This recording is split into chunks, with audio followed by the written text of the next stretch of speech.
xibaar yu wér te wóor ca tàng ba abonnez-vous pour ngeen di mën di jot suñuy vidéo. dal leen ak jàmm seen chaîne bi di Buzz 221 HD kii di Serigne Saliou Gueye yakub journaliste bu kenn dootu présenté ci réew mi di Sénégal yëkkati na ay kàddu daal di dëggal bu baax kàddu yi nga xam ne président Bassirou Diomaye Diakhar Faye yëkkati woon na ko ginnaaw ba mu daan amal face à face moom ak journaliste yi ca biir palais ba te moo waxoon que ne justice bi war naa mën a gën a gaaw gën a daal di yokk ay jéegoom jëmale ko si ñi nga xam ne ñoom ñoo doon luubal alalu askan wi gét ci régime président Macky Sall si li ni mel kii di Serigne Saliou Gueye ne lu leer ba am moom mooy que ne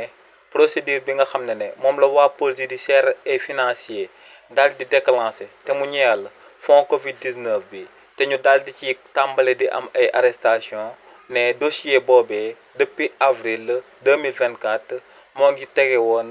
ci tànk ñi nga xam ne ñoom ñoo waroon a ibbi mbir moomee ne donc dossier boobee def na at bi nga xam ne moo ngi woon ci table procureur bi te procureur bi tamit jébbaloon na ko àttekat yi nga xam ne ñoom ñoo waroon a daal di topp mbir moomee donc ne toog lu tolloog at bañ a laal dossier bi nga xam ne Sénégalais yëpp la daal di intéressé ne li ni mel justice bi war na cee def daal di jeego ba gën a di gaawal procédure yi waaye tamit ne ba tey ci fonds Covid 19 bi am na koo xam ne akub ancien d'âge la te muy Mamadou Ngom Niang ne kookee luñ koy toppee ci xaalis moo ngi toll ci 1 milliard de francs CFA te ne kookee lu mu dugal comme caution du lenn lu dut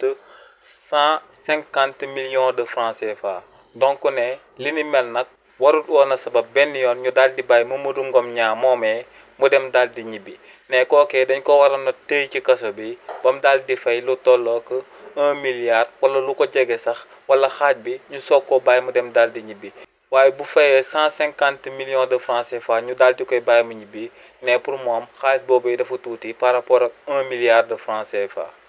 xibaar yu wér te wóor ca tàng ba abonnez-vous pour ngeen di mën di jot suñuy vidéo.